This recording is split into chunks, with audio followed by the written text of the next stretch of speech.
Hello guys, good morning, welcome back to my channel Shampa Bishal blog. তোমরা সবাই কেমন আছো? আশা করি তোমরা সবাই ভালো আছো, সুস্থ আছো। বিশাল তো সকাল সকাল কাজে বেরিয়ে পড়েছে। ও প্রত্যেক দিন তো সকালেই বেরিয়ে যায়, আর আমি থাকি মেয়েকে নিয়ে। তো মেয়েকেও খাইয়ে দাইয়ে স্নান করিয়ে ঘুম পাড়িয়ে দিয়েছি। তো এখন আমি আমার কাজগুলো করব, কারণ সকাল থেকে আমি নিজের কাজ তো করতে পারি না। মেয়ের পিছনে আর বিশালের পিছনেই সময় চলে যায়, কারণ ওকে কাজে যাওয়ার আগে তাড়াতাড়ি সব কিছু করে দিয়ে দিতে হয়। আর তারপর মেয়েকে খাওয়ানো দাওয়ানো স্নান করানো সবই থাকে, তো সেগুলো করা হয়ে গেছে। আর ঘর পরিষ্কার করে নিয়েছি। আর আজকে কিছু কাপড় জামা বেরিয়েছিল, সেগুলো কাচা হয়ে গেছে। তোমাদেরকে দেখাচ্ছি আমি কি করেছি। দাঁড়াও, কাপড় জামা কেচে এখানেই দিয়ে দিয়েছি। কাপড় জামা কেচে ধুয়ে এখানেই দিয়ে দিয়েছি। ছাদে যেতাম, কিন্তু গেলাম না। মেয়ে তো ঘুমিয়ে আছে, যাওয়া যেত, কিন্তু তবুও রিস্ক নিলাম না, কারণ বাই চান্স ও যদি উঠে পড়ে তাহলে অসুবিধে হয়ে যাবে। আমাকে দেখবে না, কান্নাকাটি করবে আর নামার চেষ্টা করবে খাট থেকে, সেই জন্য আর গেলাম না। আর কিছু কাপড় জামা আরও আছে যেগুলো বাথরুমে রেখেছি, এখানে তো জায়গা নেই এখন। তো এগুলো শুকিয়ে যাবে, তারপর ওই কাপড় জামা কটা এখানে দিয়ে দেবো, শুকিয়ে যাবে। গরমের দিন তো একটু সময় লাগবে শুকোতে, অত রোদ তো আসে না, হাওয়াতেই শুকিয়ে যাবে। তো যাই হোক, এখানে শুকিয়ে যাবে কাপড় জামা কাচা হয়ে গেছে। আর আমি ঘর টোর মুছে পরিষ্কার করে নিয়েছি। তাড়াতাড়ি করে নিতে হয়, সকাল সকাল না হলে আবার অসুবিধে হয়ে যায়। মেয়েকে নিয়ে পারি না তো, সেই জন্য। তো এখনও ঘুমিয়ে আছে, রান্নাবান্নাগুলো কমপ্লিট করতে হবে। আর না হলে ও যতই ওকে খেলনা দিব, কিছু দিব ওর হাতের কাছে, ও যাবেই রান্নাঘরে। আর রান্নাঘরে গিয়ে খুব দুষ্টুমি করে।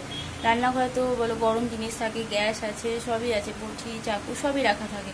তো সেই জন্য একটু ভয় করে আমার ওকে নিয়ে যেতে রান্নাঘরে, আর ও ছুটে ওখানেই চলে যাবে। তো সেই জন্য ভাবছি ও ঘুমিয়ে আছে, আমি রান্নাগুলো করে নিচ্ছি। আজকে রান্নাতে বেশ কয়েকটা মেনু আছে বেশি। প্রত্যেক দিন তো মানে একটা থেকে দুটো করি, তার বেশি কিন্তু করা হয় না। কিন্তু আজকে একটু করব, বিশাল দেখো চমকে যাবে। আর কারণ হচ্ছে বেশি কিছু এই কারণে করা হয় না, আমি সারাদিন একা থাকি, বিশাল রাতে আসে, আর ও অত কিছু খেতে চায় না। একটা থেকে দুটো হলেই ওর হয়ে যায়, তো সেই জন্য আমি কোনো ঝামেলা করি না। কিন্তু আজকে ইচ্ছে হচ্ছে করার, তাই আজকে করবো। মানে মেনুতে কি কি আছে চলো তোমাদেরকে সেটা দেখাচ্ছি। ভাত হয়ে গেছে, ভাত নামিয়ে নিয়েছি, ডাল বসিয়েছি, ডাল হচ্ছে। রান্না করা হয়ে গেছে, শাক করেছি, পুদিনা পাতা বাটা করেছি, পটল ভাজা আর ডাল করেছি, ভাত করেছি। আজকে এত কিছু রান্না হয়েছে। এখন গ্যাস পরিষ্কার করে নিচ্ছি, নোংরা হয়ে আছে তো, সেই জন্য পরিষ্কার করে নিই।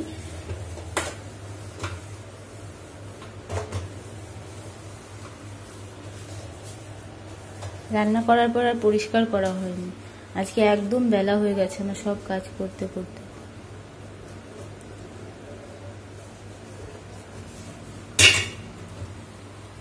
পরিষ্কার করা হয়ে গেছে, এই জায়গাটাও মুছে পরিষ্কার করে নিয়েছি।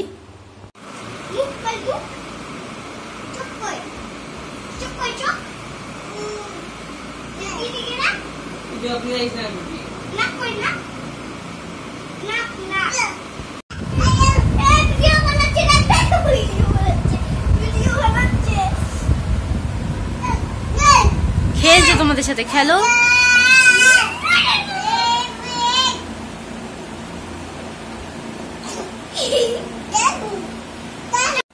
শানভির পিসি কাকু এরা চলে গেছে, ওর সঙ্গেই খেলার জন্য এসেছিল। আর ওর পিসিকে তো আমি ফোন করে ডাকিয়েছিলাম, কারণ হচ্ছে যে শানভি খুব আজকে বিরক্ত করছিল। একা একা আমি কাজ করতে পারছিলাম না, ওকে নিয়ে রান্না বান্না কিছুই করা হচ্ছিল না, স্নান করা হয়নি, বেলা হয়ে যাচ্ছিল।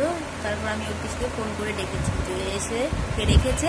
আমি এদিকে রান্না বান্না সব করেছি, স্নান পুজো করেছি। তারপর না হলে আজকে খুব দেরি হয়ে যেত আমার। আর এখন তো ওরা চলে গেছে, আর শানভি ঘুমিয়ে পড়েছে। এখন এই কাপড় জামাগুলো গুছিয়ে নিব।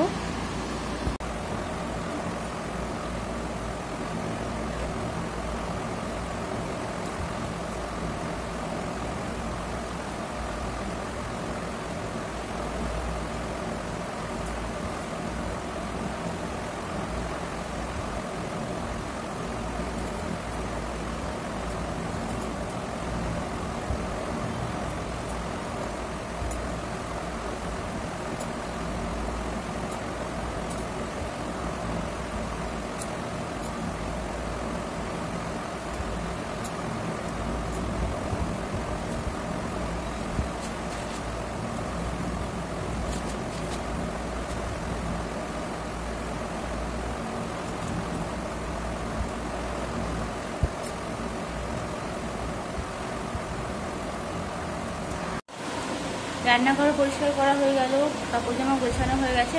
দুটো কাঁথা দেখলাম একটু ভিজা ভিজা ছিল বলে এখানে দড়িতে দিয়ে দিয়েছি, শুকিয়ে যাবে হাওয়াতে।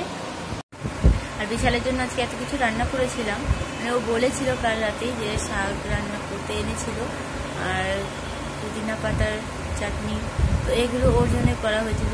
আর ডালও পছন্দ করে, কিন্তু দেখো আজকে আসতে পারবে না, এগুলো আমাকেই খেতে হবে একা। আর এত এত রান্না করেছি বলো আমি একা কী করে খাবো, সব রয়ে যাবে। আর গরমের দিন এখন ভালো থাকে কি খারাপ হয়ে যায়, বেশি বাসি খাওয়া ভালো না। আজকের ব্লগ আমি এখানে শেষ করছি, আবার তোমাদের সঙ্গে কালকে দেখা হবে একটা নতুন ব্লগ নিয়ে। তোমরা ভালো থেকো, সুস্থ থেকো। আমার এই ভিডিও যদি তোমাদের ভালো লাগে তাহলে একটা লাইক করে দিও, শেয়ার করো, কমেন্ট করে জানিও কেমন লেগেছে। আর যারা এখনও আমাদের চ্যানেলকে সাবস্ক্রাইব করোনি তারা আমাদের এই চ্যানেলটাকে সাবস্ক্রাইব করে আমাদের পাশে থেকো, আমাদের সাপোর্ট করো। তোমাদের সবাইকে আজকের মতো গুড নাইট।